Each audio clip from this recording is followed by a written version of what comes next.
100 रानियों के साथ रहते रहते सम्राट अपने जीवन से परेशान हो चुका था।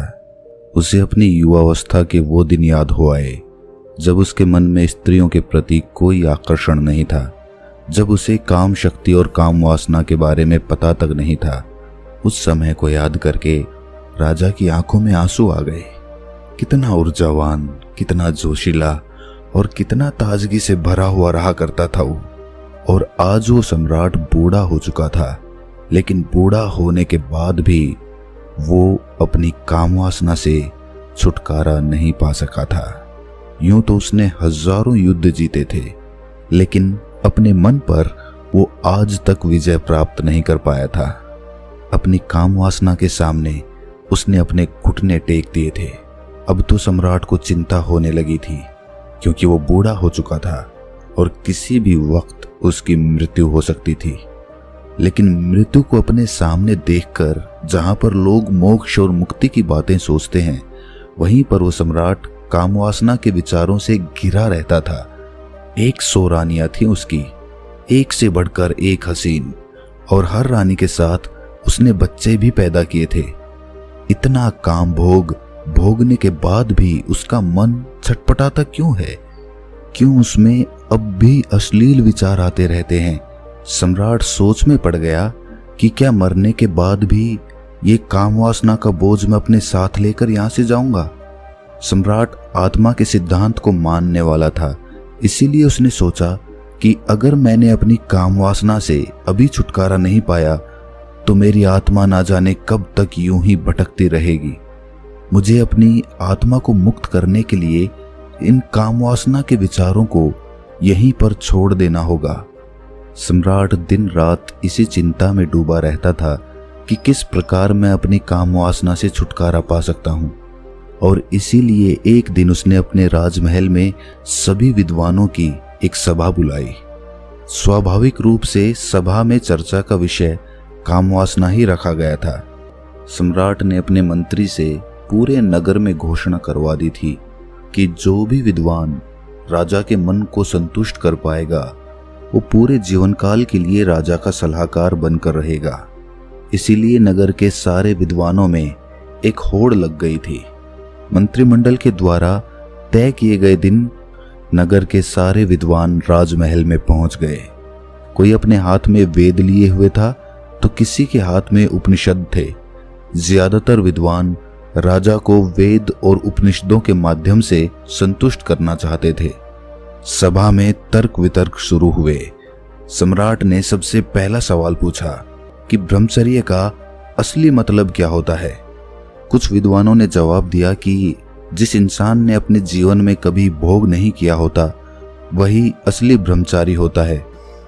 दूसरे विद्वानों ने इस बात का विरोध करते हुए बताया कि हो सकता है किसी इंसान ने भोग किया हो, लेकिन वर्तमान में अगर वो भोग का त्याग कर चुका है तो वो भी ब्रह्मचारी ही कहलाता है। और वास्तविकता में वही ब्रह्मचारी होता है जो भोग करने के बाद उसका त्याग कर देता है, वही ब्रह्मचारी कहलाता है। सम्राट को किसी विद्वान के उत्तर से संतुष्टि नहीं हो रही थी और इधर विद्वान आपस में तर्क वितर्क करने पर लगे हुए थे।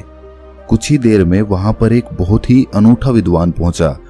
वो अपने साथ बेहद खूबसूरत 2 युवतियों को लिए हुए था। उस विद्वान ने वहां पहुंचते ही पहले तो देरी से आने के लिए सम्राट से क्षमा मांगी। उसको देखकर बाकी के सब विद्वान हंसने लगे।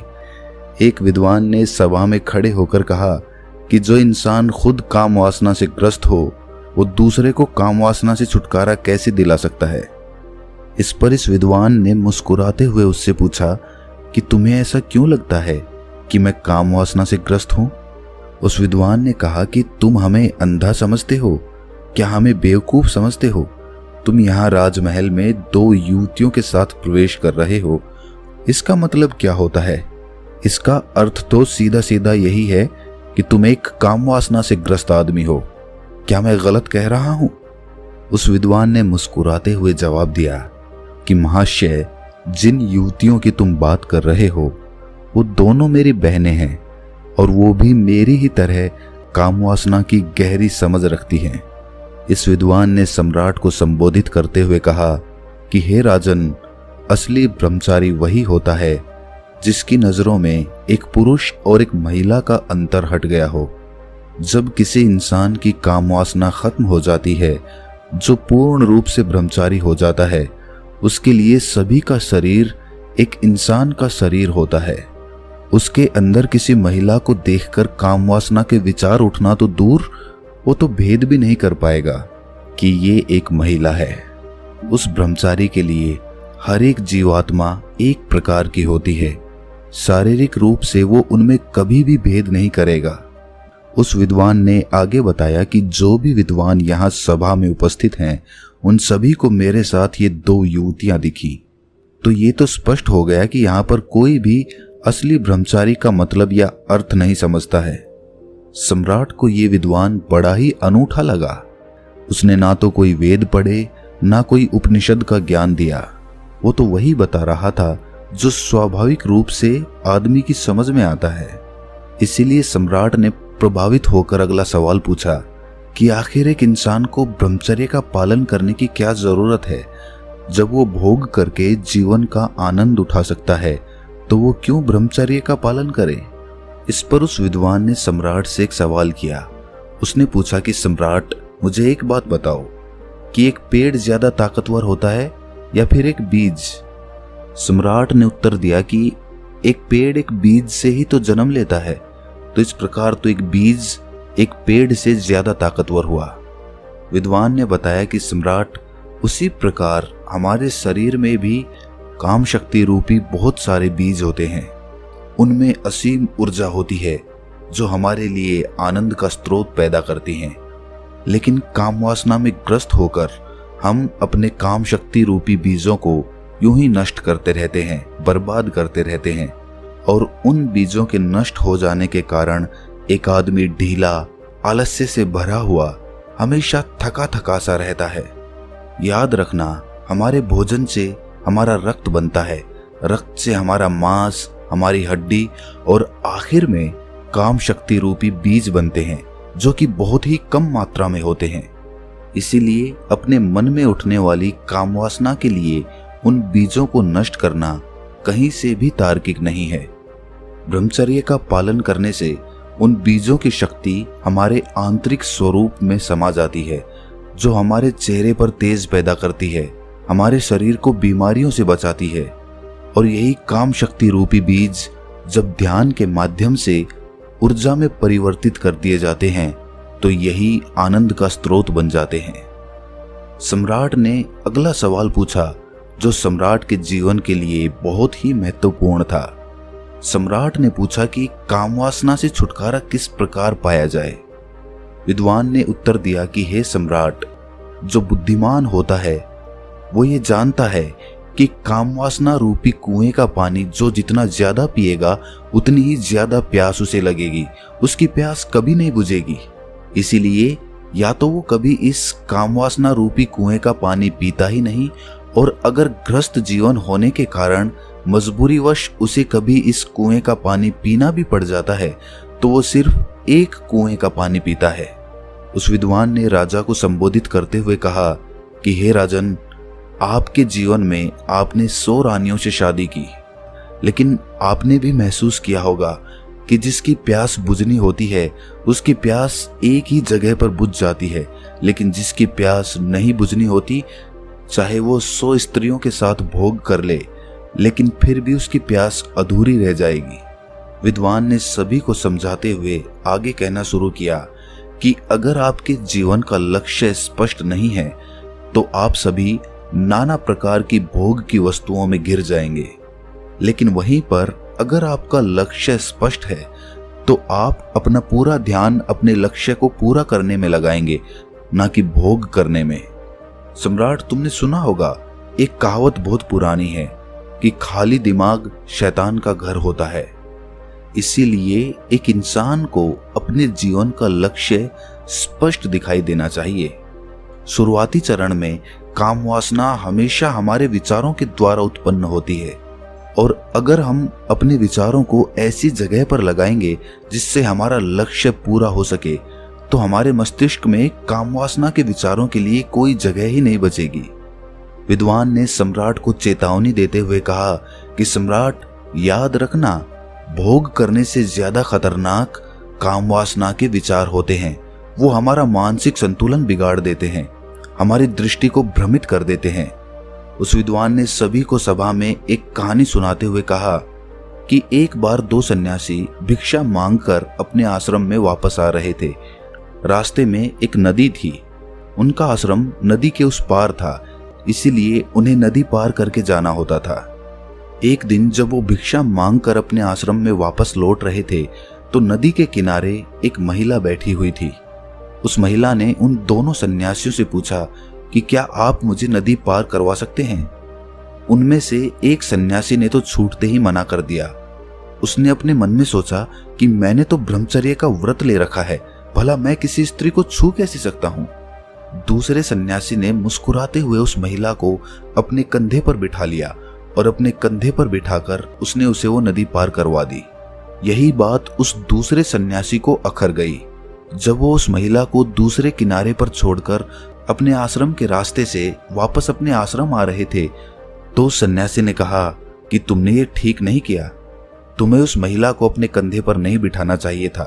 तुमने उसे वो नदी पार करवाकर बहुत बड़ी गलती की है, इसीलिए मैं तुम्हारी शिकायत गुरुजी से करूंगा। उस सन्यासी ने हंसते हुए कहा कि मैं तो उस महिला को कभी का अपने कंधे से उतार चुका हूं, लेकिन शायद तुम उसे अपने दिमाग में से अभी तक नहीं उतार पाए हो। सभा में उपस्थित सभी लोग उस विद्वान की ये कहानी बड़े ध्यान से सुन रहे थे।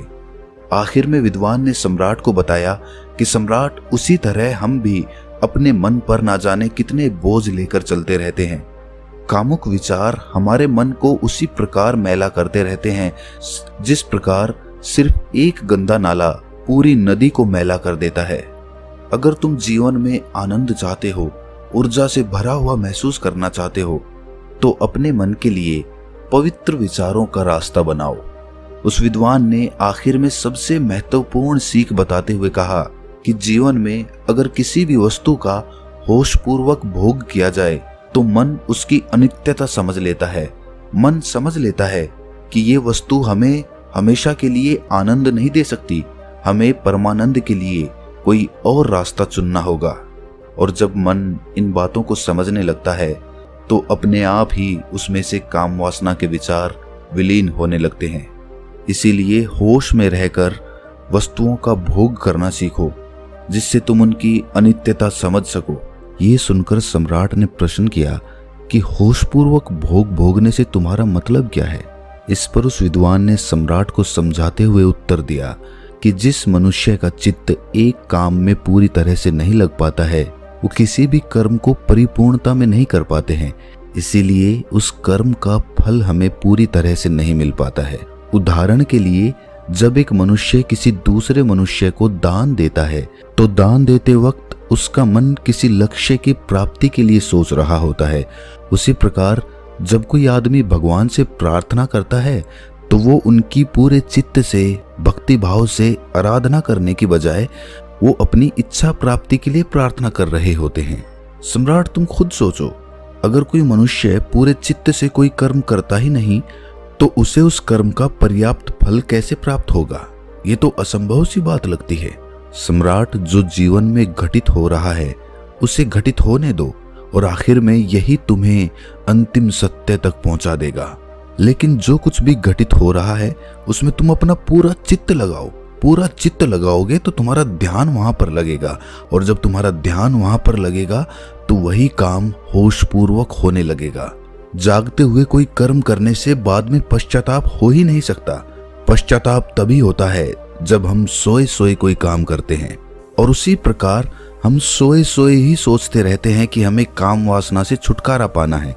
लेकिन ये सब संकल्प आदमी सोते सोते ही लेता है। जागृत अवस्था में संकल्प लेने की जरूरत ही नहीं पड़ती, क्योंकि खुली आंखों से जागते हुए कोई मनुष्य गलती कर ही नहीं सकता। इसीलिए काम वासना से छुटकारा पाने की बजाय ये सोचो कि तुम उसे होशपूर्वक जागते हुए कैसे भोग सकते हो।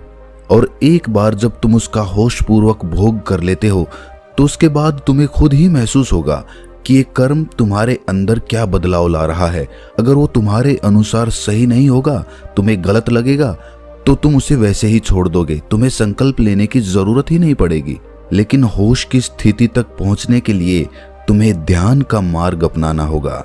ध्यान करने से ही आदमी की निद्रा टूटती है, वो जागृत अवस्था में आता है, और जब वो जागृत अवस्था में आता है तो उसका चित्त एक काम पर पूरी तरह से लगने लगता है, और उसके बाद होशपूर्वक उस कर्म को करने के बाद उस कर्म की अनित्यता को हमारा मन अपने आप समझने लगता है।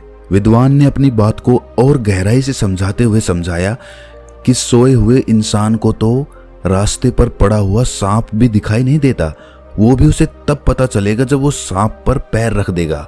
और इसी प्रकार तो हर इंसान कार्य करता है। जब वो रास्ते पर चलता है तो अपने विचारों में, अपनी भविष्य की योजनाओं में उसका मन हमेशा उलझा रहता है। उसका ध्यान अपने चलने पर तो होता ही नहीं है, तो रास्ते पर कहां से होगा।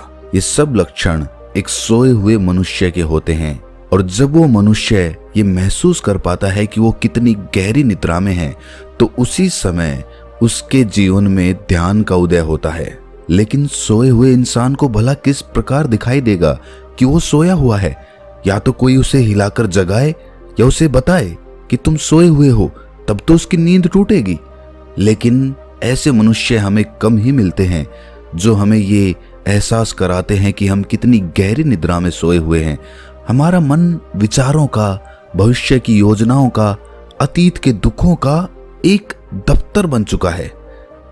वो सम्राट इस विद्वान के उत्तरों से बहुत प्रभावित हुआ, और उस सम्राट ने इस विद्वान को अपने पूरे जीवन काल के लिए अपना सलाहकार बना लिया। तो दोस्तों, कैसी लगी ये कहानी आपको? कमेंट सेक्शन में ज़रूर बताना, और अच्छी लगी हो तो इस चैनल को सब्सक्राइब करके नोटिफिकेशन बेल को ज़रूर प्रेस कर देना। तो मिलते हैं अगली कहानी में, तब तक के लिए अपना ख्याल रखें।